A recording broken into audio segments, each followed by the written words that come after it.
Good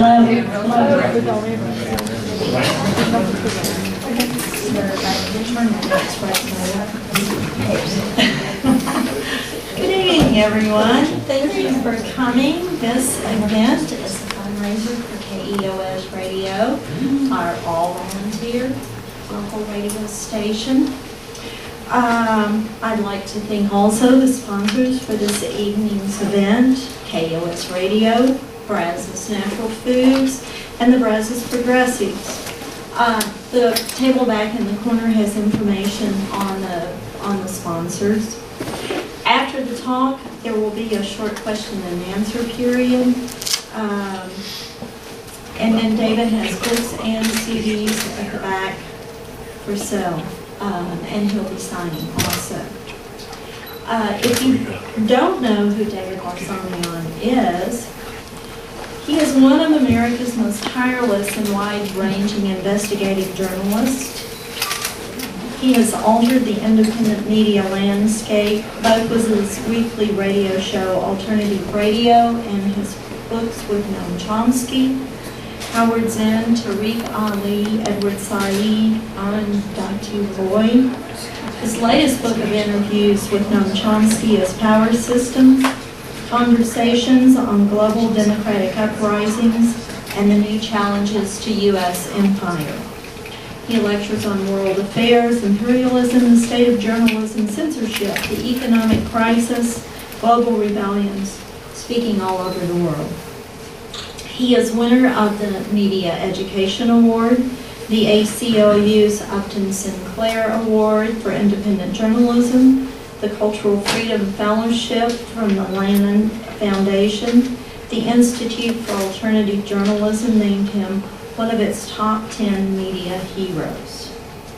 Barsamian founded Alternative Radio in 1986. It's a weekly one-hour public affairs program. It's offered free to all public radio stations in the U.S., Canada, Europe, and beyond. Alternative Radio provides information, analyses, and views that are frequently ignored or distorted in other media. Also, KEOS is one of only 3 stations in Texas. Two. Correction.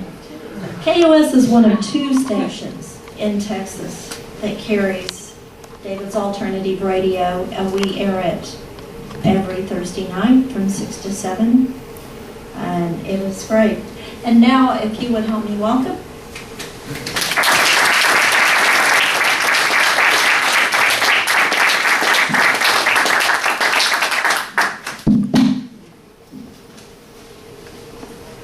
Hey, NSA, who are you going to spy on today? Hey, TSA, who are you going to pull over today? Lies, fill up agency files.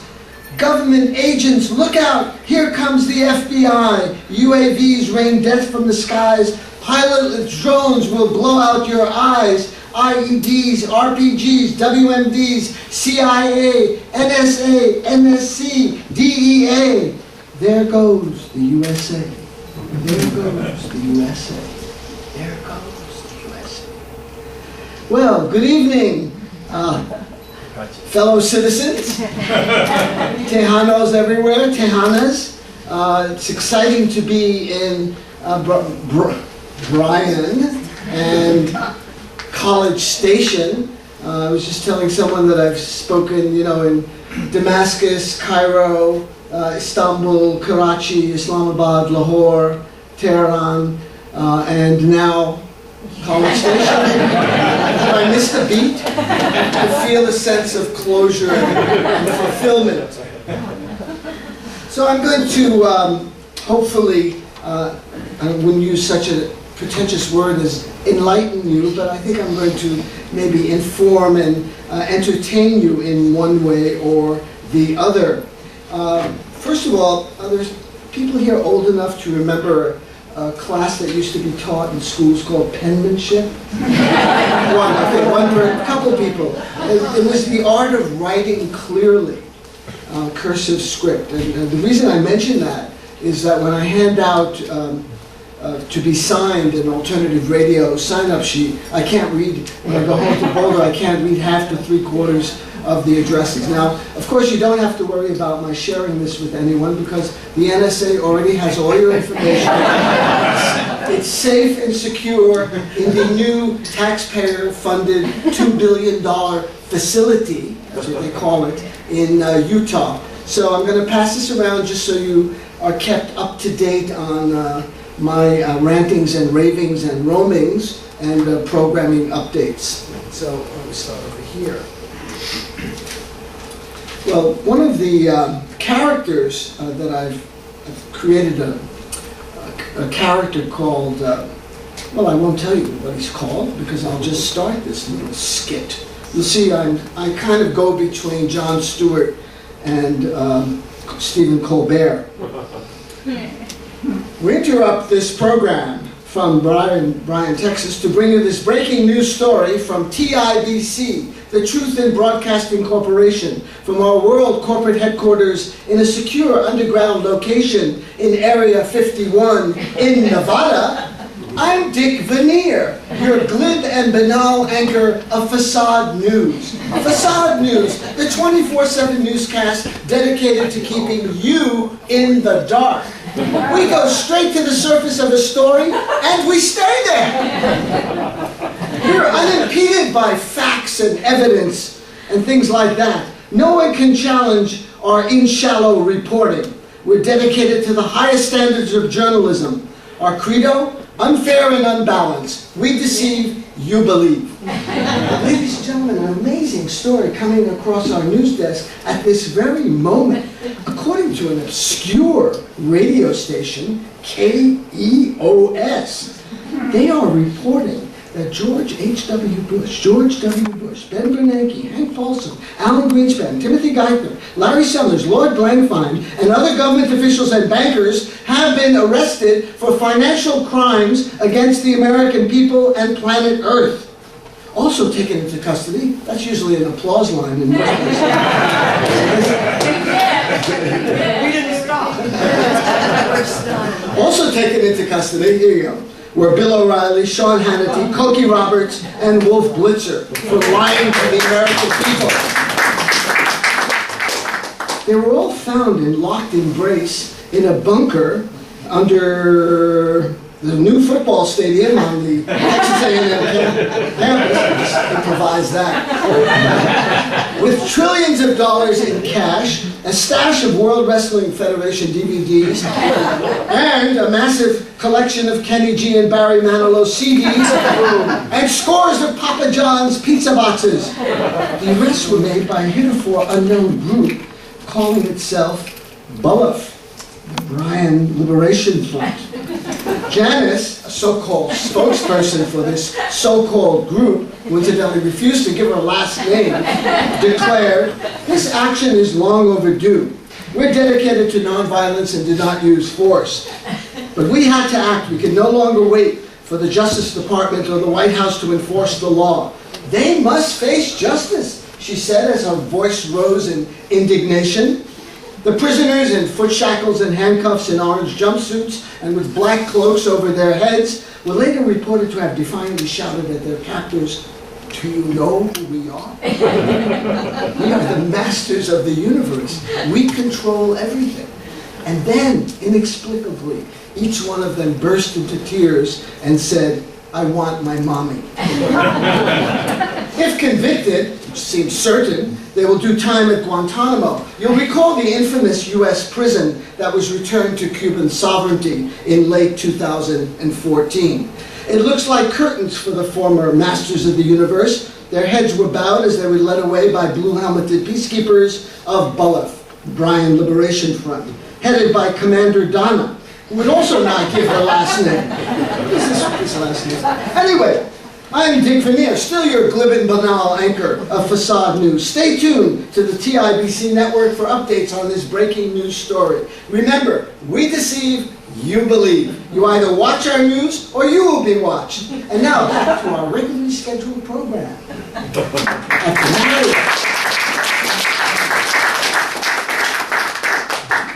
So I created this guy, Dick Veneer, and Facade News. It's a great newscast, by the way. I mean, all kidding aside, I mean, they really get to the surface of things and stay there. I mean, it's classic in-shallow reporting. If you want to know and learn about the most inconsequential things in culture and society and politics in the United States, and whether Johnny Football will be drafted in the top 10 or will he slip into the second round, it's unclear. What about Mike Davis as a tight end? They'll have tremendous discussions about the most superficial and unimportant things.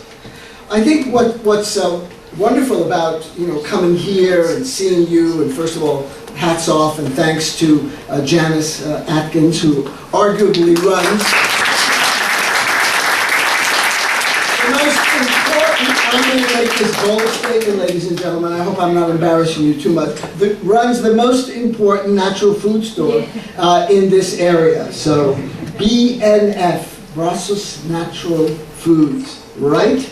And thank you. And great. It was great. We've been in touch over the years. She's a great supporter of alternative radio, and it's been wonderful to meet Diane and Donna and Ann at the radio station. Where is Ann? There she is. And all the other people that I've met since I arrived here this morning. It seems like ages ago already, from Austin. And I think Margaret Mead said it best. Never doubt that a small group of thoughtful, committed individuals can change the world. Indeed, it is the only thing that ever has. And as we struggle to try and create a more just and equitable society, I don't think we can afford the luxury or the indulgence of feeling sorry for ourselves or feeling as victims and cut out from mainstream culture. I don't believe that at all. Change has always happened historically from the bottom up, and it always has happened with small groups of people. So right here in this room, there may be activists who are going to provoke the system and change it in some positive way. We never know when that palito, which is Southwestern Spanish for a kindling stick, where and how that will be applied. When it seemed that things were absolutely dark, there would be, enormous popular uprisings. I remember Howard Zinn telling me that when he first went to the South in the mid-1950s, people seemed completely subjugated, depressed, repressed, nothing really going on. And if you would have told him then, or if he would have said that within a year there would be the Montgomery bus boycott, there would be the Greensboro sit-in, there would be all of this popular uprising, no one would have believed him, because it looked so hopeless for the African American community in the South. Mind you, it wasn't just the local sheriff, the Bull Connors, that had their boots on the necks of African American citizens. It was the state government, it was the national government, right up to the White House. There was no support. And so this community did organize in a very dramatic and exciting and creative way using nonviolence. Dr. Martin Luther King Jr. was very much influenced by Mahatma Gandhi. He read Thoreau, he read Ralph Waldo Emerson. He understood the power of nonviolent resistance and deployed it in very skillful ways. Some people paid with their lives for nonviolent resistance. They were beaten and clubbed and humiliated, and nevertheless, they were able to effectively end de jure apartheid in the United States. Sad to say that 40, 50 years later, much of the South and the North continues, the schools have been resegregated. There has been further separation between blacks and whites in the school system, and I think that's something that we need to overcome again. There's a brilliant African-American lawyer. I hope you'll hear him on alternative radio in the next couple of weeks. His name is Brian Stevenson. He's based in Montgomery, Alabama, and he's been working very hard on this issue of racial justice and equality and reintegrating schools, because under the cover of charter schools and private schools, there has been white flight into privileged enclaves. And I think that's something we need to certainly address. Now, speaking of Howard Zinn, he also said, small acts, when multiplied many, many times, can transform the world. And we've seen that. I just mentioned a couple of examples. Gandhi in India, you know, I won't say almost single-handedly, he had a lot of support, was able to roll back the mighty British Empire. You know, and while he was being humiliated by Winston Churchill, who was the Prime Minister of India in the 1940s, Churchill called Gandhi the half-naked fakir, beggar, and that he did not become His Majesty's First Minister in order to preside over the liquidation of British rule in India. Within several years of that grandiose and arrogant comment, Churchill was out and India was independent from British rule. So there's a lot to be learned from the past as we try to integrate it in the future.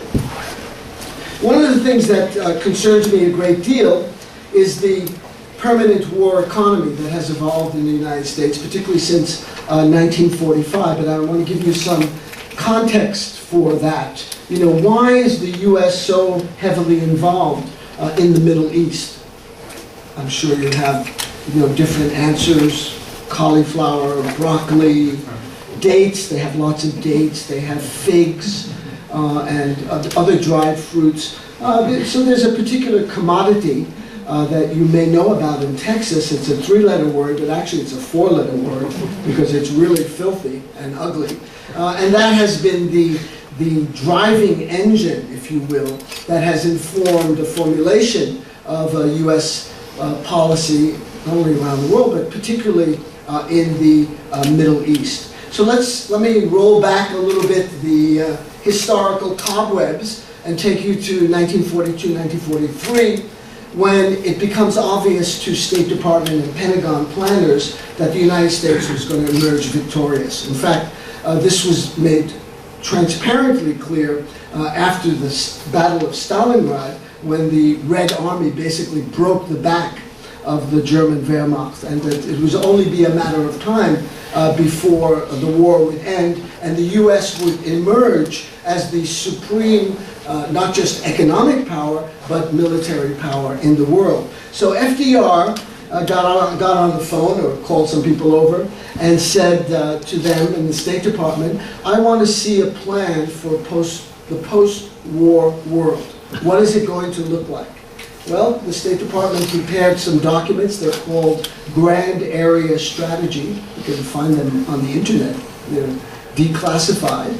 And it essentially divided the globe in different sectors of U.S. influence. And the area that was defined as the most important was the Middle East. The oil of the Middle East was called in this document the greatest strategic resource in the history of the world.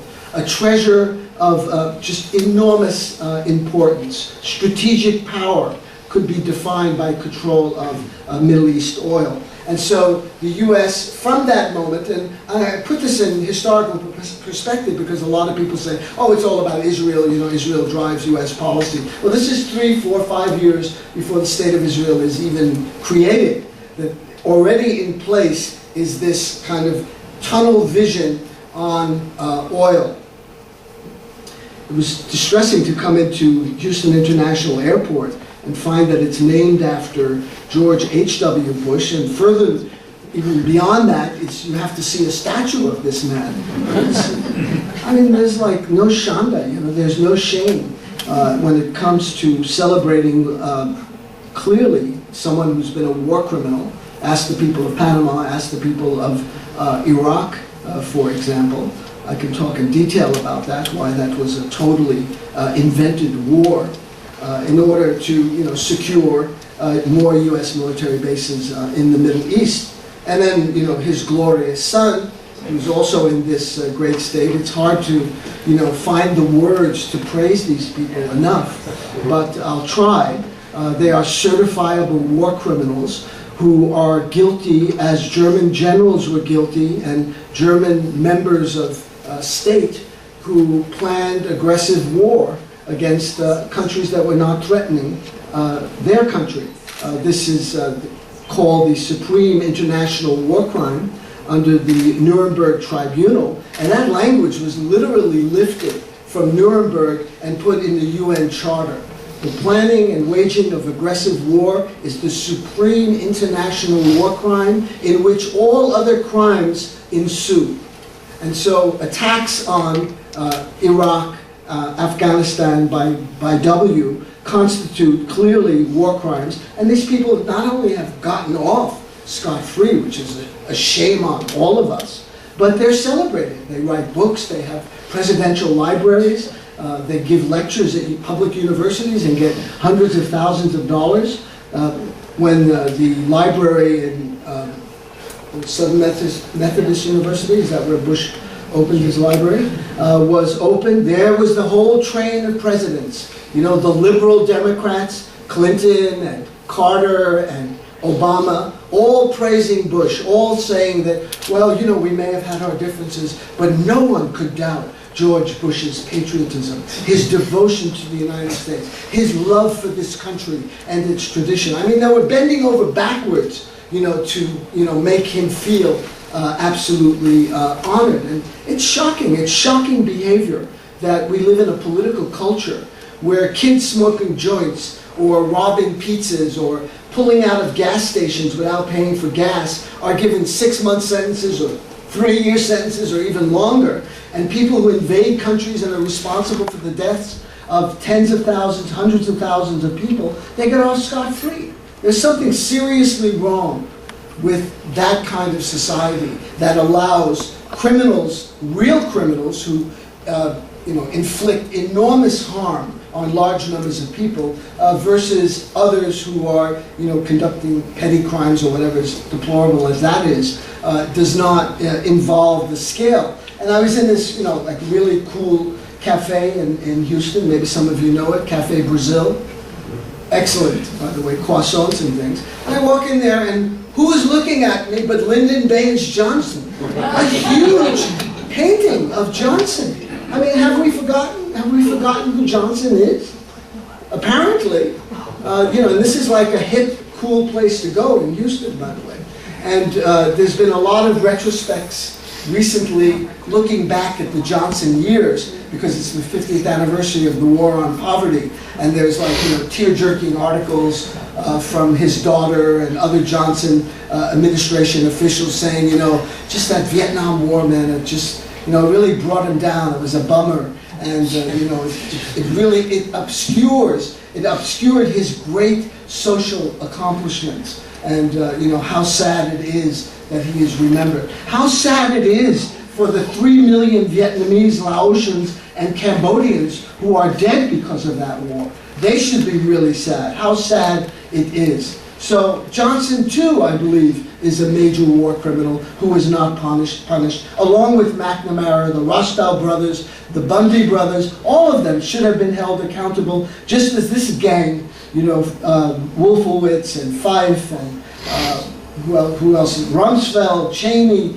Bush, all of them should be held accountable. And I just heard the liberal constitutional lawyer, Nobel Prize-winning President Barack Obama give a warning to Russia about international law, that it must not violate the sovereignty of the Ukraine. Okay, that's a good thing. Does he practice what he preaches when he bombs Pakistan and Yemen and Somalia? What happens to international law then? That's what happens, as they say in the Middle East. It just disappears, because there is total selectivity when it comes to the rule of law. And the masters in Washington define what is legal and what is illegal. And if you're part of the junta or the part of the cabal of countries that fall under the U.S. yoke and the U.S. empire, then you have a permanent get-out-of-jail pass. So you may be invading other countries. Israel may be bombing Lebanon or Syria. It's not held to account because it has the protection of the master of the universe, self-styled. I mean, this master is now fraying on the edges because historically now its economic power is clearly in decline, and I think that's a good thing. I mean, I don't want people to suffer here in the United States but I don't want this country to garrison the planet as it is right now with 737 military bases around the world. And I know I'm speaking in Texas, which has its own share of military bases and has a huge stake in the military-industrial conflict. That's right. The military-industrial complex, which Eisenhower, no pacifist, no Gandhian, a five-star general who commanded all U.S. Allied forces in Europe, led the invasion of Normandy, D-Day, he warned the country on January 17th, 1961. Maybe some of you are old enough to remember that speech. I do. He said there was a military-industrial complex in the country, and he was warning the people that they had better be alert to what was going on. Now there's a following paragraph that's kind of interesting. He said the only thing that could really stop the development of the military-industrial complex is an informed and active citizenry to keep these politicians and generals in line. Of course, that hasn't quite worked out. And it's interesting now to talk about Eisenhower. That was at the end of his presidency.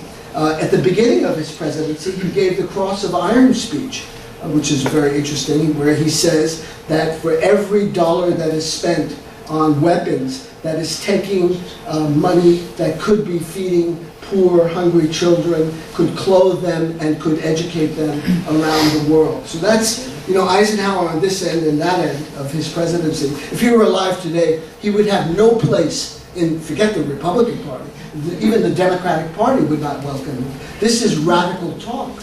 No one can talk about the space that the military occupies, not just in the American imagination, but in the American economy. I mean, this is an economy that is enriching Lockheed Martin and Northrop Grumman and Raytheon and Boeing and United Technologies and Honeywell and all of the other components of the weapons system. And we have flooded the most unstable part of the world, the Middle East, with weapons. That's not what they need. We need to be a humanitarian superpower. We need to be giving people medicine and blankets and food rather than dropping bombs and using drones to blow up wedding parties in Yemen or Pakistan or Somalia or Afghanistan. I mean, look at Iraq today, which is supposed to be Bush's great achievement. Iraq is a destroyed country. A day doesn't go by.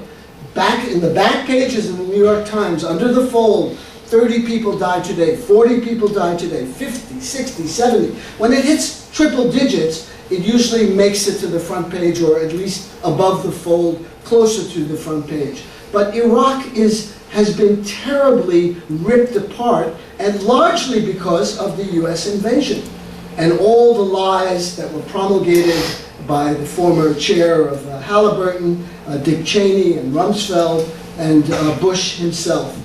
Again, I think my heart, I know that part of the world, I traveled there, and it's heartbreaking to see what has happened in Iraq and elsewhere in the region. Afghanistan, the same story. We are, treating Afghanistan the way we treated, and like any other colonial power. They have to heal, they have to obey. Karzai is showing some independence, they don't like that. They're waiting perhaps for a new election next year when someone who will be more obsequious to Washington, more accepting of Washington's demands. They want to keep permanent troops in Afghanistan. That's the goal of the Pentagon and the Obama administration. I hate to come down too heavy on Obama. Everybody, was really full of hope in 2008, but that's basically what he had. Slogans, mastery of slogans, mastery of the internet and databases, and articulate English. I think a lot of people voted for him. I'm sorry, I know I'm in Texas, because after 8 years of mumbling and fumbling and incomplete sentences and dangling participles and total unawareness of how to use adverbs or adjectives, here was someone who could not only speak in complete sentences, but whole paragraphs. It was stunning. I mean, I knew English teachers, that was their main point, that they were going to vote for Obama to restore English as the national language in the United States. But of course, what happened?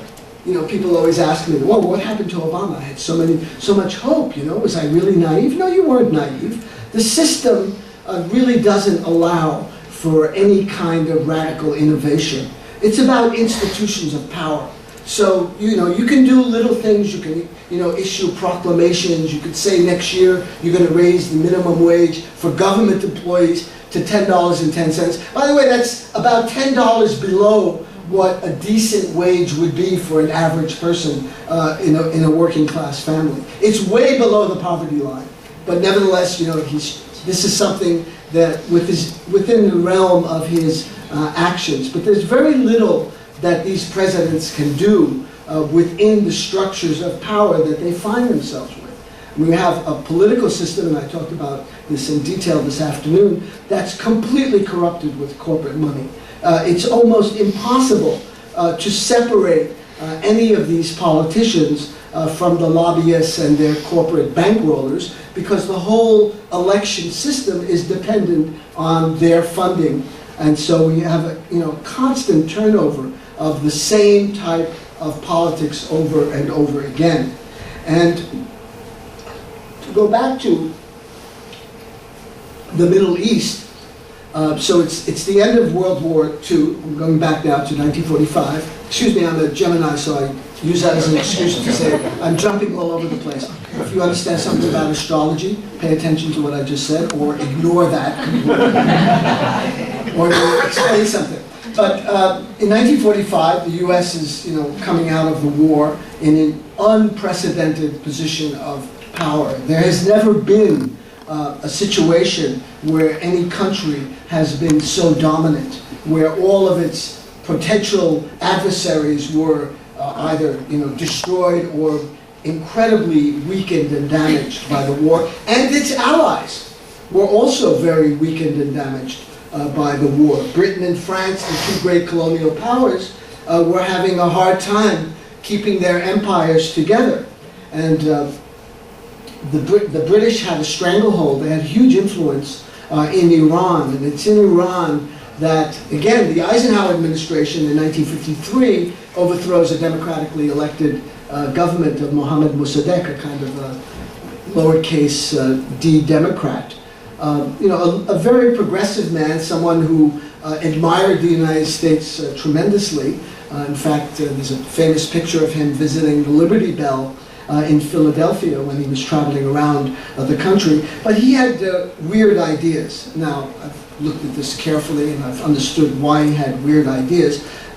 He was educated in France, so that should explain it. He went to the Sorbonne. He knew the difference between a Merlot and a Cabernet Sauvignon, and how to say croissant instead of crescent. So clearly the man was flawed. But he also had other weird ideas. What was his main weird idea? That the oil revenues of Iran should benefit the Iranian people. I mean, how weird is that, right? He didn't understand that the oil revenues of Iran are to benefit the Anglo-Iranian Oil Corporation, later known as British Petroleum, and today known as BP. All of the revenues from Iran's oil wealth was going to banks in London and New York. It was all being sent out of the country, and very little was left for the Iranian people. So a very poor country that had all of this, enormous wealth. And so he nationalized the oil. This set off just temper tantrums in the imperial cities of London and Washington, because there would be the threat of a good example. If he gets away with it, whoa, what will other countries start doing? They'll start nationalizing their things. So clearly, it was time for a big brother to go into action and to teach these people a lesson in reality, or what Kissinger would call realpolitik. And so the CIA organized a coup under Eisenhower, who was elected in '52, comes to power in '53. The first thing he does is appoint the Dulles brothers, Allen as CIA director, John Foster Dulles as Secretary of State, two fanatical Cold Warriors, two absolutely men who dedicated to expanding and maintaining U.S. imperial reach. And so they organized a coup d'etat. Mohammad Mossadegh was overthrown. The Shah, who had fled to Rome, who's in exile, is flown back to Tehran in a CIA plane, sits on the peacock throne for the next 26 years, and guess what? Actions have consequences. And this particular consequence led to the Islamic Revolution, the seizing of the hostages. A lot of the turmoil in the Middle East today can be traced to the destruction of democracy in Iran in 1953. So when you hear presidents and secretaries of states, and they all say this, the United States is dedicated to democracy, we want freedom, we want people to have equal opportunity. I mean, you've got to gasp, when you hear these kinds of words, because if you believe things like this, then there's this wonderful bridge that I own in Brooklyn that I'd love to talk to you about, maybe at a reasonable price. I'm Armenian, so I'll haggle a little bit, but I'll cut you a deal on this bridge. I mean, it's just fantasy, and we're enveloped in fantasies and stories about America, which I wish they were true, that in fact the historical record would support the rhetoric. But any examination of the historical record clearly disproves any of these assertions, which are embedded in every single media report, from the left liberal National Public Radio to PBS, the Petroleum Broadcasting Service. That's because ExxonMobil and Chevron and BP are often their biggest sponsors. So you wonder about how they're reporting on issues dealing with the petrochemical complex and U.S. intervention in the Middle East, U.S. intervention in Venezuela, and in other places where there is oil. Again, oil is kind of the driving force behind policy. So the media are embedded. They repeat the tropes of propaganda that we're benign, we want to help people, we want to extend the boundaries of freedom. But again, as I just said, the evidence simply does not support those kinds of assertions. The evidence actually supports someone like General Smedley Butler. Does that ring a bell? Anyone here? A couple of people? Well, I think he's an interesting figure historically. He won the Medal of Honor twice, very unusual distinction. He was commander of the U.S. Marine Corps. He fought in World War I. And he was instrumental in rolling back a potential coup against FDR in 1933, when Wall Street was very nervous about what the New Deal had in store for the American economy. But he was run out of the military. He was critical of Mussolini, who was then a Washington favorite in the 1930s. No less a person than FDR called him that fine Italian gentleman. And while they had problems with Hitler, they thought Mussolini was a good alternative in Europe in terms of the fascist model. But when he came out of the military, Butler wrote a little book called War is a Racket. I spent 33 years and 4 months in active military service, and during that period, I spent most of my time as a high-class muscle man for big business, for Wall Street and the bankers. In short, I was a racketeer, a gangster for capitalism. I helped make Mexico, and especially Tampico, safe for American oil interests in 1914. I helped make Haiti and Cuba a decent place for the national city big bank boys to collect revenues in. I helped in the raping of a half a dozen Central American republics for the benefit of Wall Street.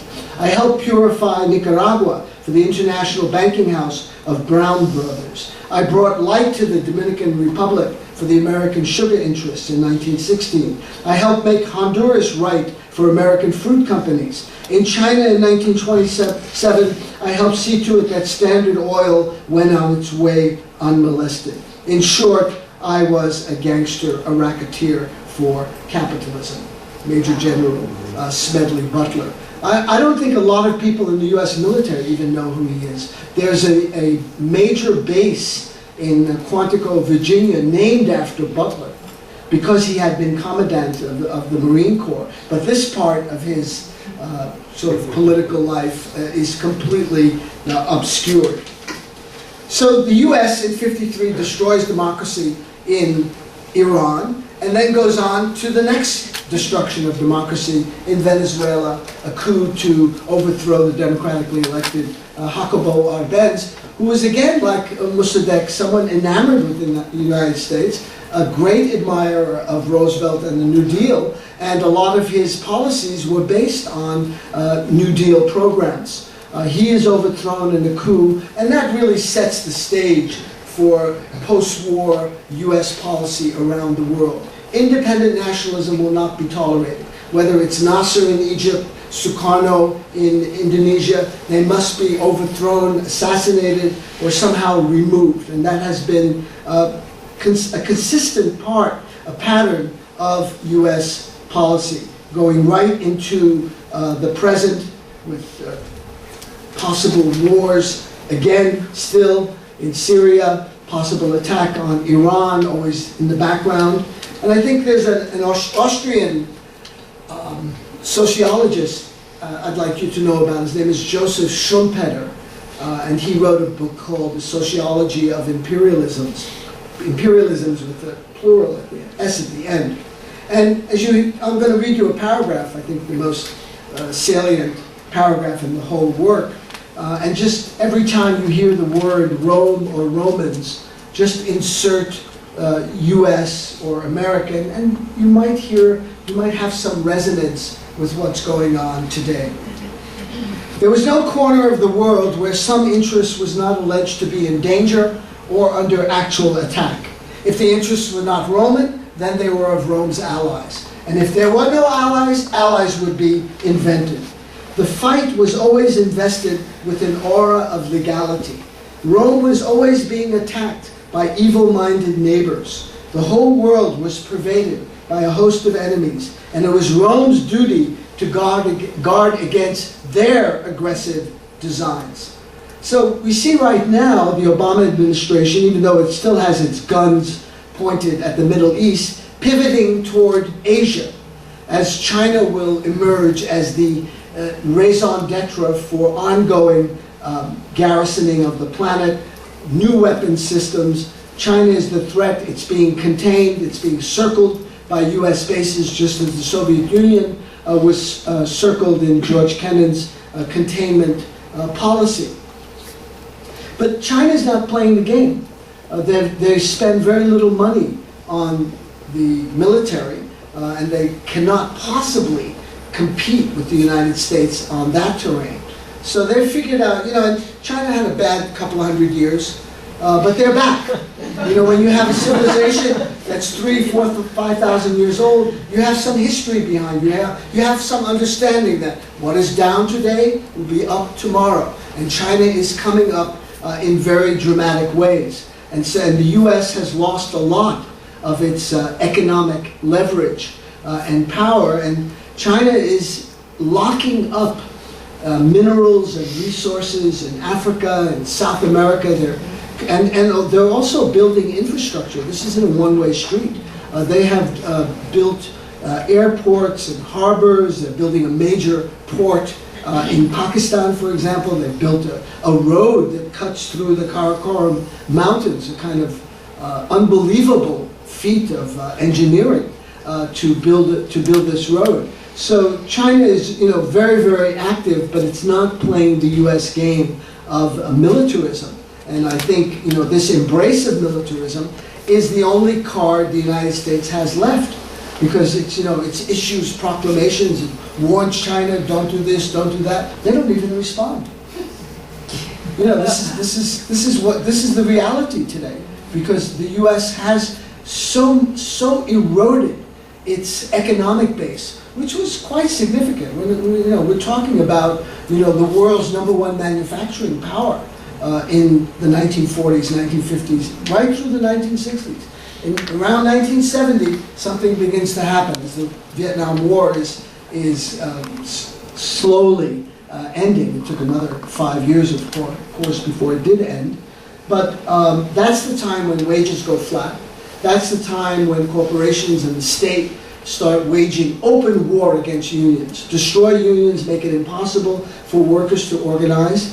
That's the time that the corporations discovered outsourcing. Hey, I don't have to stay in Texas and pay people whatever it is, $8 an hour, and deal with their complaints, and they want pensions, and days off, and sick days, and paid vacations. What is this stuff? I'll go to Bangladesh, I'll go to Ivory Coast, I'll go to Pakistan, and, pay people there 10 cents an hour, or 10 cents a day, and, increase my profits. You have the introduction of computer technologies around this time, robots that are replacing workers.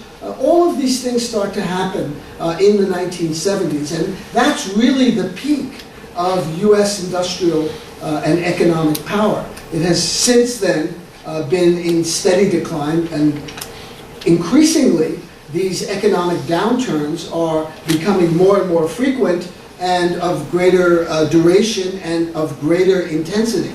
In case you missed it, we're in the recovery.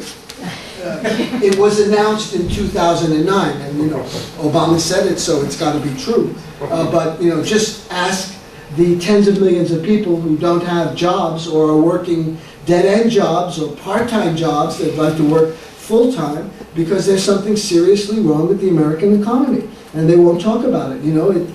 That certain substance has hit the fan, and capitalism is underperforming. But of course, we don't really have capitalism in this country. That's another term of propaganda. We have a curious form of state capitalism where there's bailouts for the rich, there's protection for foreign investments, there's a tax code that's designed by the government to enable corporations to stash their money in overseas banks and in enclaves like the Cayman Islands and the Bahamas, etc. And so you have this huge shift in income and in the economy that has been going on now well nigh for 5-6 years, and I don't think it's going to end anytime soon. And we're just going to be waiting for the next bubble to burst. And John Maynard Keynes, who they all love to quote, but very selectively, like the way they quote the founding fathers, very selectively. They leave out huge things. Keynes warned about an economy based on speculation is little different from a casino. Those are about your chances. When you go into a casino and you roll the dice, you could be a winner or you can be a loser. And that economy I think has shown to be enormously weak and fragile, and is causing an enormous amount of harm and suffering to lots of people. I mean, to go back to one of the founding finaglers, as I call them, the founding fathers, we're all supposed to go like this when you say founding fathers. They're to be venerated. These were not ordinary people, right? They were gods on earth. Their caca did not smell. They didn't put their pants on the way we put our pants on. They were very different people. And so, but they have an interesting record, and Madison, I think, is the most interesting of them, because here and there are such incredible glimpses of veracity and truth. For example, he was asked at one point, what is the aim of government? Now, that's a very important question. What is the aim of government? His answer, this is a direct quote, the aim of government is to protect the opulent minority against the majority. To protect, did I hear that right? Didn't he say to protect the majority against the minority? No, protect the minority against the majority. This is exactly what the Occupy movement, discovered in its 1% versus the 99%. And there are many other quotes like that about what the intention of government is and how it should conduct itself on behalf of the rich and the super rich. Now, in Madison, in the 1787 Constitutional Convention, said this: constant apprehension of war has the same tendency to render the head too big for the body. A standing military force with an overgrown executive will not long be safe companions to liberty. The means of defense against foreign danger have been always the instruments of tyranny at home. Wow. We live in the United States of surveillance today. We live in a state where there's enormous spying on its citizen, where there's this little document called, you know, the Constitution of the United States. I had a copy I had a copy here, but I can't find it right now, is being completely shredded, right in front of our eyes, using the pretext of terrorism, fighting terrorism, right? Since 1492. They have an idea about what terrorism really is, not, you know, what has been largely a manufactured terrorism threat. And again, actions have consequences. Where did most of these, you know, Afghan, Taliban, and Mujahideen, where did they come from? Well, they just fell from the sky. They were born genetically to hate Americans. They lust for blood. They wake up in the morning, you know, and they sing the praises of Allah, and then want to, you know, rip the entrails out of helpless women and children. Well, many of them were former U.S. allies, enabled by Washington. You remember Ronald Reagan? Anyone old enough to remember him? Another great president, by the way.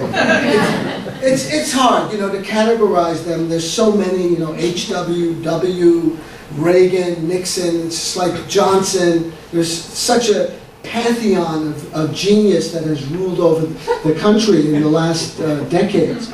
And Reagan called these, he actually invited many of them to the White House, to the Oval Office. I have a book, unfortunately I don't have any copies of it left, with a picture of Reagan with these Afghan Mujahideen in the White House. He called them freedom fighters. He compared them to the Founding Fathers. Now, maybe he knew something about the Founding Fathers, and we don't know. That's a kind of interesting admission. And there they were. Who were these guys? They were homicidal maniacs, misogynists, patriarchs, homophobes. I mean, certified assassins and killers welcomed into the White House by the leader of the free world and called freedom fighters. And these people were trained throughout the 1980s by the U.S., funded to the hilt, armed to the hilt, with the backing of that other great liberal democracy, Saudi Arabia. Now, Saudi Arabia is its own story, and will be the subject of yet another relationship, another lecture, that is to say. But this country, it's not really a country, it's kind of like Walmart. You know the way the Walton family runs Walmart? That's what Saudi Arabia is. It's run by 700 Saudi princes and kings. And all of those Gulf states are not really countries. These are all fabrications and inventions of European imperialism. Kuwait was cut off from Iraq in 1920 so that the British would have a port to control the head of the Persian Gulf. All of these other so-called countries are not really countries in the traditional sense. But Saudi Arabia, of course, is the big enchilada, as Nixon called it, because it has the greatest resources, oil resources in the world. And FDR knew this, of course. He had been briefed by his Pentagon and other strategic planners in those Grand Area Strategy documents. And so he goes to Yalta in February of 1945 and flies from Yalta. And by this point, he's in dreadful health.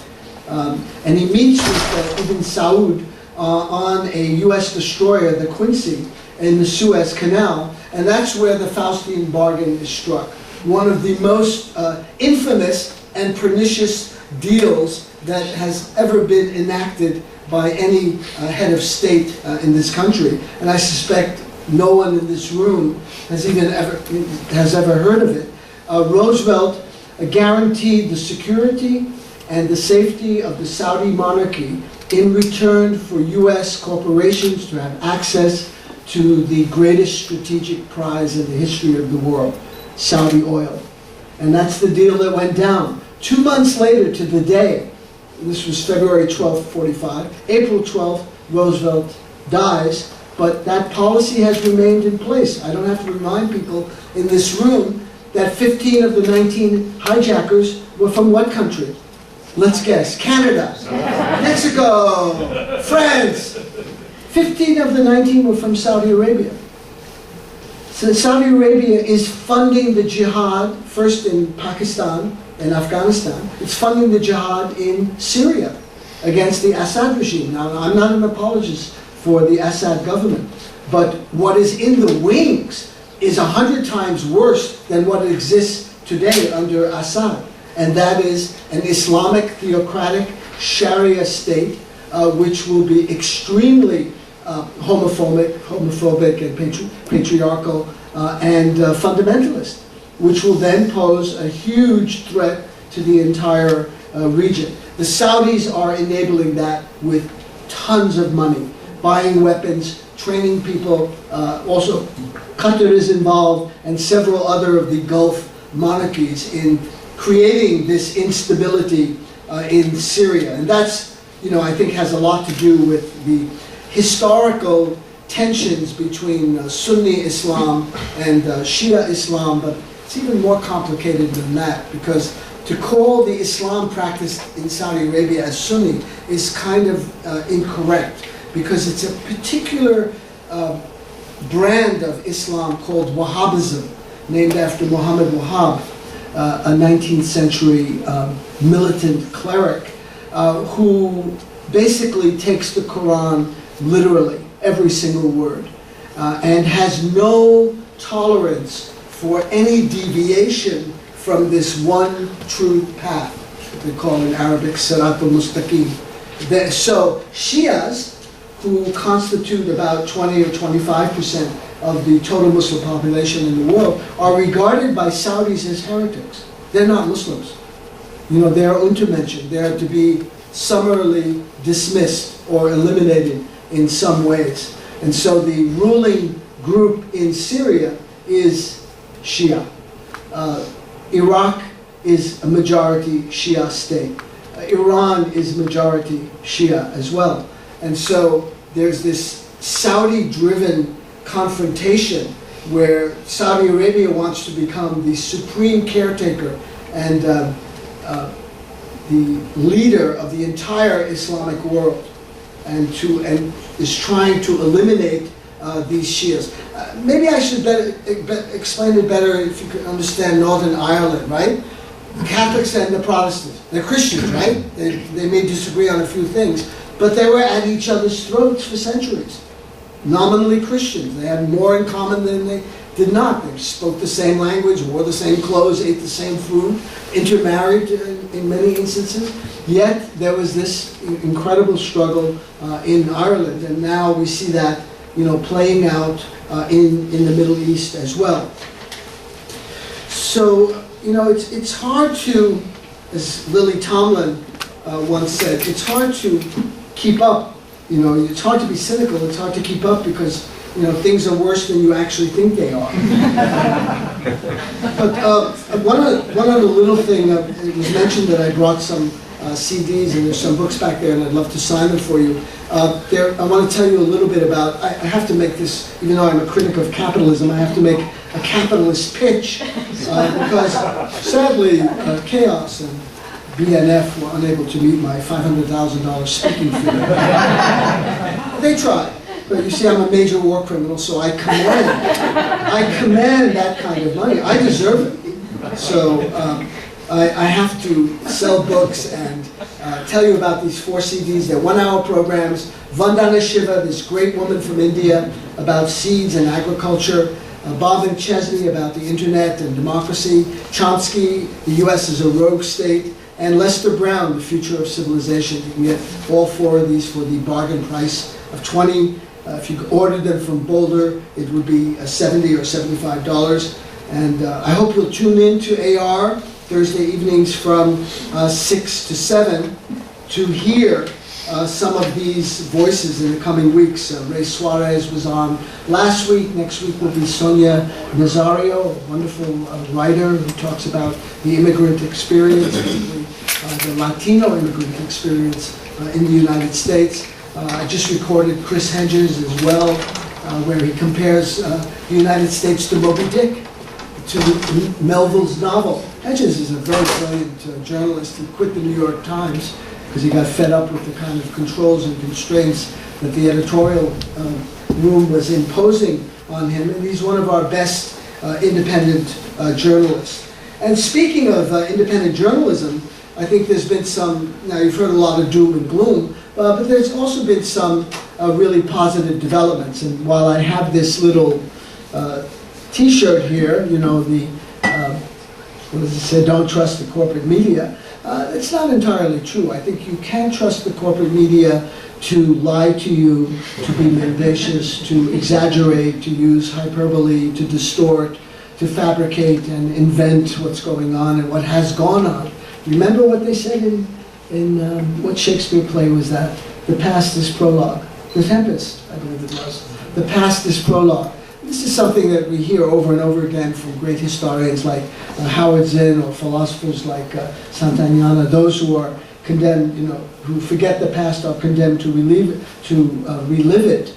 Orwell in 1984 says, those that control the past control the future, those that control the future control the present. So the media are a major part of this dysfunction that I'm describing, and we need to have a vital independent media, and that is happening along the edges. There's been some major breakthroughs. I can think of nothing more exciting than Pierre Omidyar, French-born Iranian-American, founder of eBay, who's put $250 million toward developing a new independent investigative media operation called First Look Media.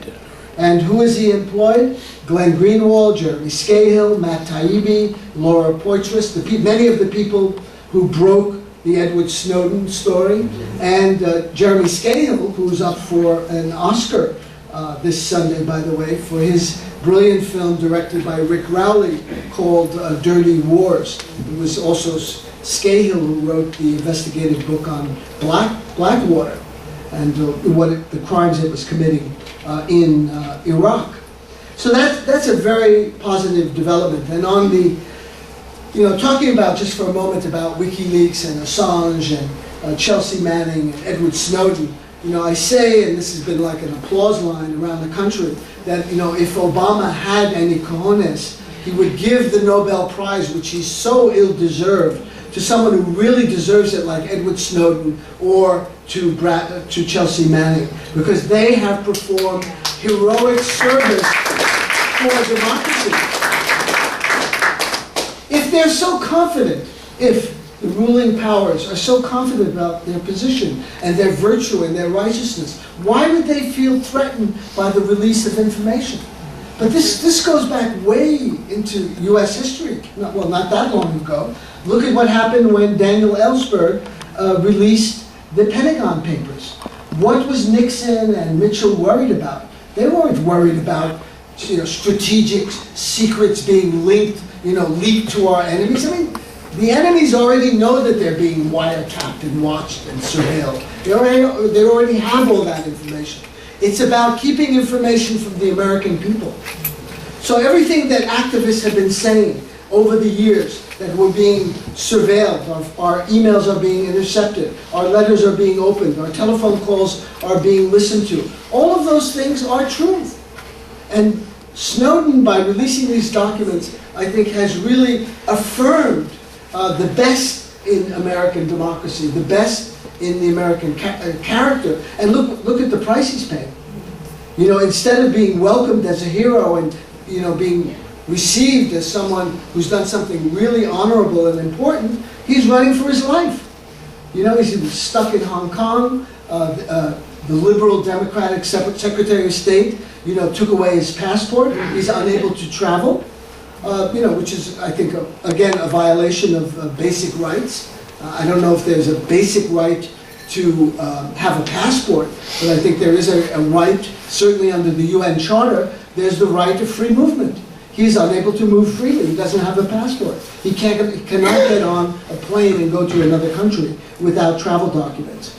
So he finds himself in Russia, which, you know, according to Mike Davis, who is this Mike Rogers, he's an interesting guy. I think he's from Oklahoma. He's the chair of the House Intelligence Committee. It's an oxymoron, of course. But he claims, you know, that this guy's a traitor. That word is bandied about. Of course, talk radio and Fox and the right-wing propaganda machine, you know, have been coming down heavy on Chelsea Manning, on Julian Assange. He should be indicted, he should be extradited. The same thing with Snowden. He's un-American, he's anti-American, he's a tool of Russia, he's Putin's puppy and things like that. This has been a wave of propaganda, but I don't think it's gotten much traction. I think people have been impressed by the risks that these people have taken for no monetary gain, and I think are quite in step with these kinds of revelations about what's going on in terms of the national security state. And that state, of course, has grown and expanded since September 11th. They've been using the pretext of terrorism to justify massive military budgets and intervention in multiple countries and drone attacks on countries around the world. It's always been that way.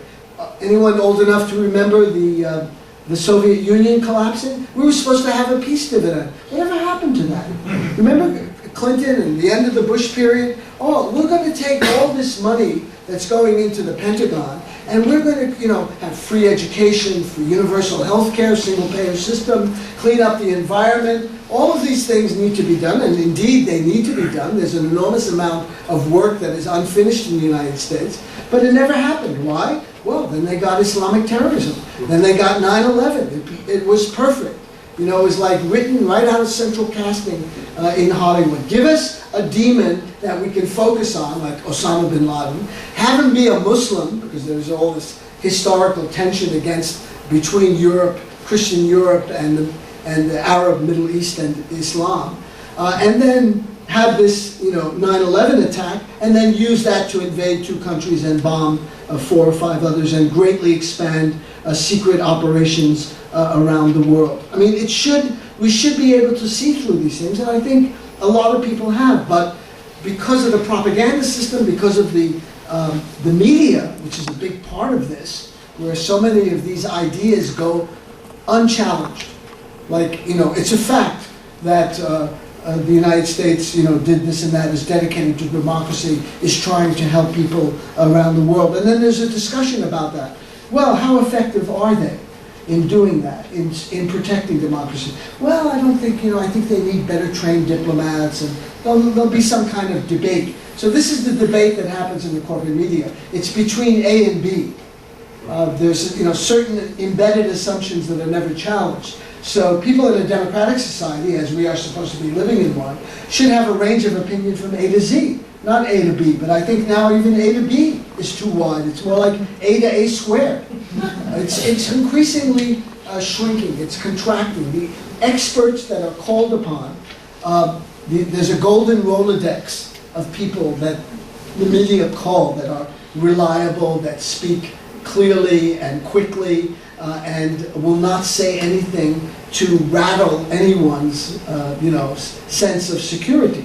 They won't go outside the box and talk about imperialism and U.S. foreign policy. I mean, how can you even say those words? You cannot affix the adjective American or U.S. in front of the noun imperialism. It's simply impossible in mainstream discourse.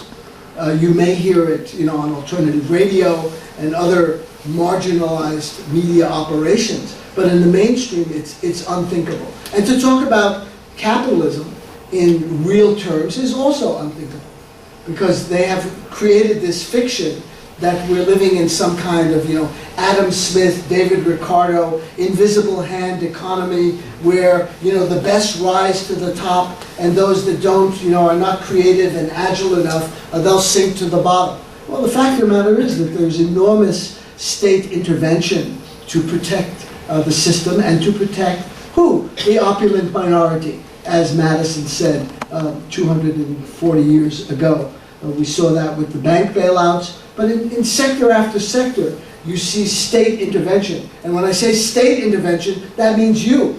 That means us. We, the taxpayers, are going in and are subsidizing, socializing the costs, all the research and development that goes on, and then the profits are privatized.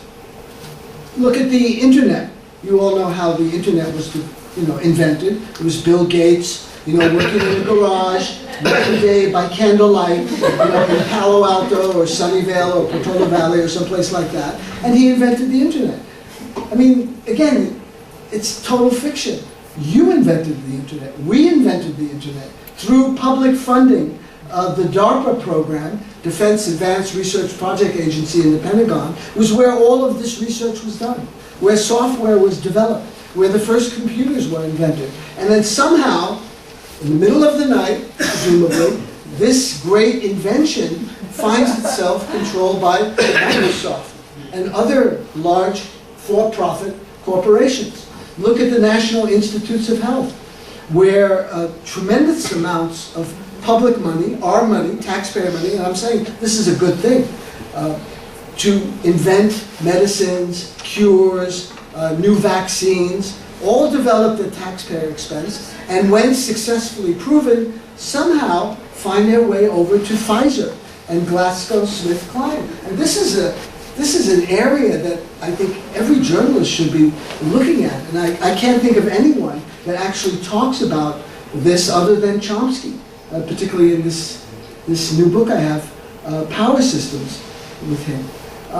What other areas? Avionics, the jet I flew in from Denver, that's all military hardware produced by the radar, the landing systems, all of it, all produced at public expense, and then turned over to Boeing and to Northrop Grumman and Lockheed, etc. And you can hardly think of a sector of the economy where there is not some massive public investment. And then, mysteriously, it goes into the private sector. And it won't go into the private sector if it's losing money. Then it stays in the public sector. And we keep funding it until it turns a profit. So I think, that's kind of like the hidden history of the United States. Well, this is like the hidden history of capitalism. It's not about the survival of the fittest, as it have you believe, because they don't believe in that. The practice is to bail out the rich and the super rich. And everybody else, you're on your own. So I made this analogy earlier today. If Janice at her store can't pay the rent, if she can't pay her employees, maybe she can keep going for a couple of months, but she'll be out of business. And there'll be no, Rick Perry won't be driving down from Austin and, saying, here's $1 million, Janice. I think you're doing great work. It's important to have a natural food store in your community. Please take this money. It's simply not going to happen. But if she were a bank, if she were a large corporation, then there's a good chance that there would be that kind of bailout. So it tells you a lot about really existing capitalism, as I've been talking about, really existing U.S. foreign policy, not the mythology that's spun about benevolence and benign intent, and whenever there's a mistake. Vietnam was a mistake. It's a mistake for 3 million people to die. I mean, all you hear about is 58,000 Americans, and I'm really sorry that they died in a useless war that Johnson accelerated, knowingly doing that, and backed up by McNamara and all the people around him. So whenever something goes wrong, it's excused as a tragic blunder, a mistake. We got into a quagmire. We couldn't get ourselves out.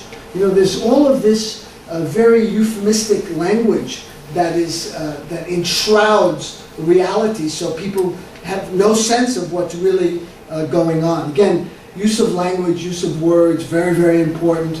The propagandists have long understood this, from Joseph Goebbels to Edward Bernays, who is actually Goebbels' guru, the man who invented public relations in the United States, who himself might be one of the great criminals of the 20th century, might be responsible for the deaths of millions of women in the United States. This is the guy in Cambridge, Massachusetts, who took up the Chesterfield account in the 1920s to convince women to smoke. And if you want to be independent, if you want to show men that you're free and you're standing on your own 2 feet, you will smoke cigarettes. And it was a very successful campaign. Until that time, very few women smoked in the United States. So he's got a lot of blood on his hands. Incidentally, he was also part of the Creel Commission, which helped get the United States in World War I, even though Woodrow Wilson in 1916 was elected on a platform of no war in Europe. Meanwhile, he created a propaganda agency called the Creel Commission, named after George Creel. It had really distinguished public figures such as Walter Lippmann was part of it, Edward Bernays, Harold Laswell. These are all like liberal intellectuals and journalists. And what was their job? To convince the American people that the Germans were actually ferocious beasts and that the United States must enter the war on behalf of the European allies. A little bit of history here is instructive. What was Wilson worried about? Was he worried about the so-called atrocities that the Germans were committing in Europe? No. He was worried about New York banks.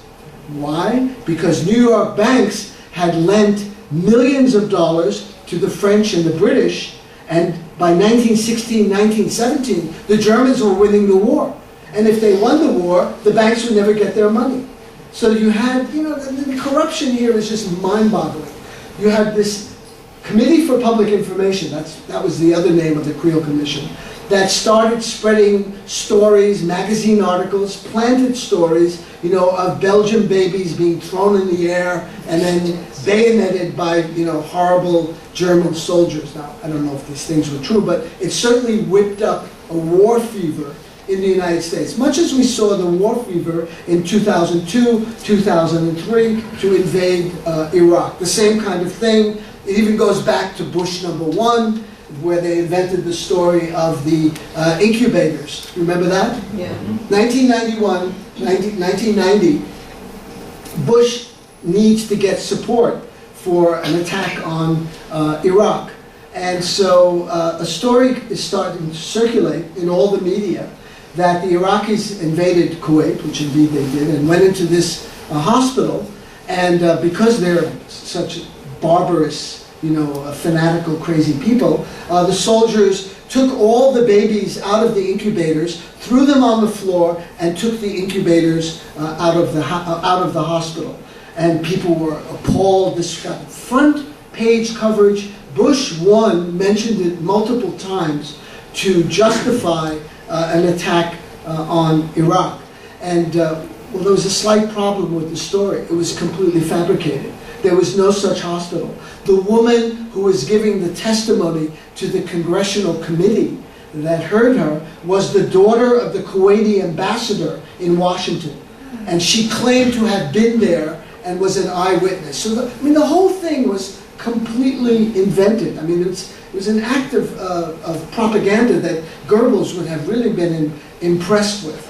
And there were many other examples like that. The actual congressional hearing was organized by Hill and Knowlton. Who is Hill and Knowlton? The largest PR agency in Washington, one of the largest in the country, working on behalf of, surprise, surprise, the Kuwaiti government.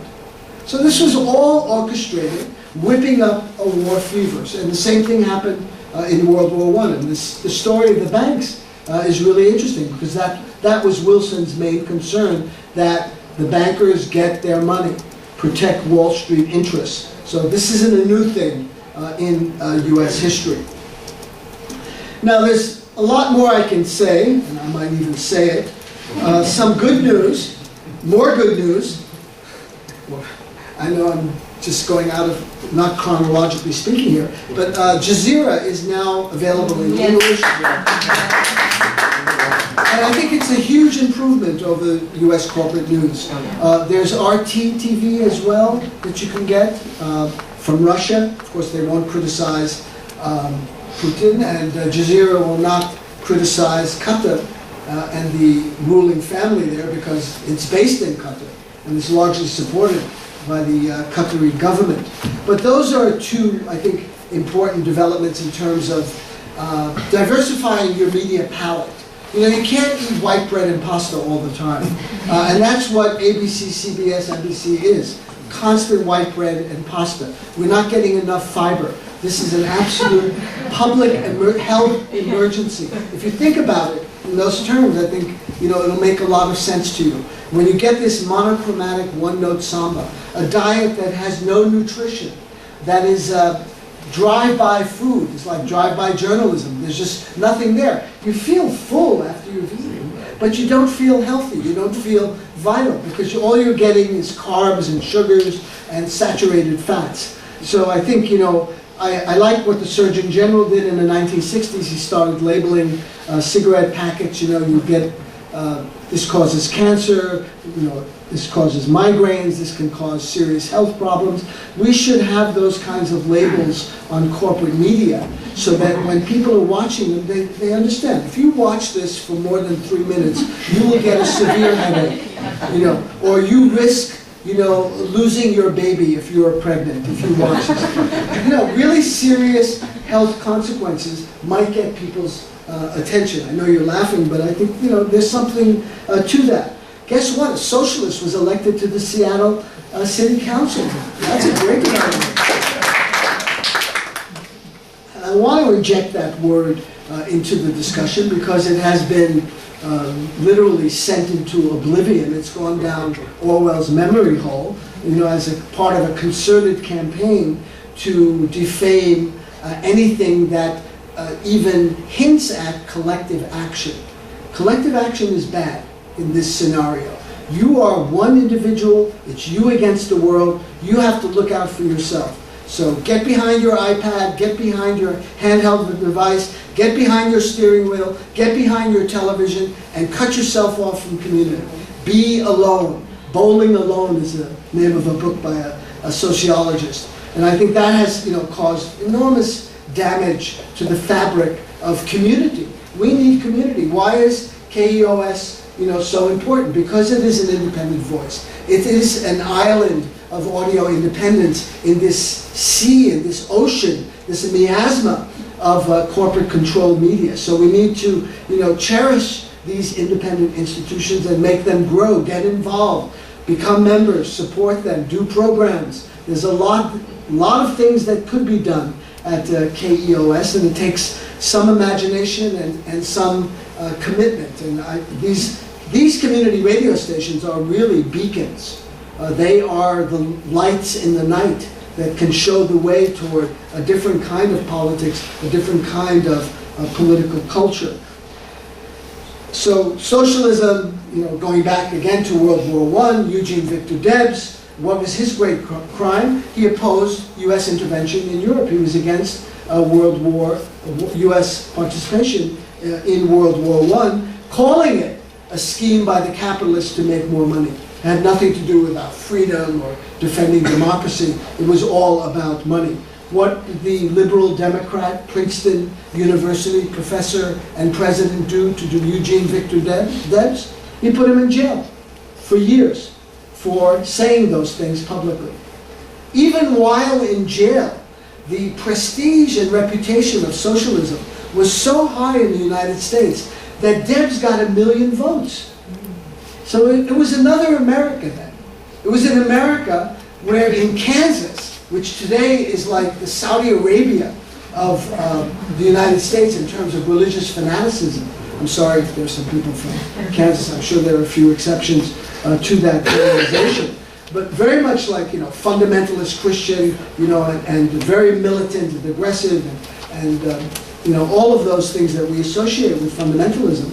Appeal to Reason was a socialist newspaper published in Kansas that had 400,000 subscribers, had almost 1 million readers. This is astonishing when you think about it. This is in the 1910s, in the 1920s, when the population of the United States was only about 50 or 60 million. So there's a huge number of people involved in socialism, talking about socialism, talking about alternatives. And that really scared the power elite.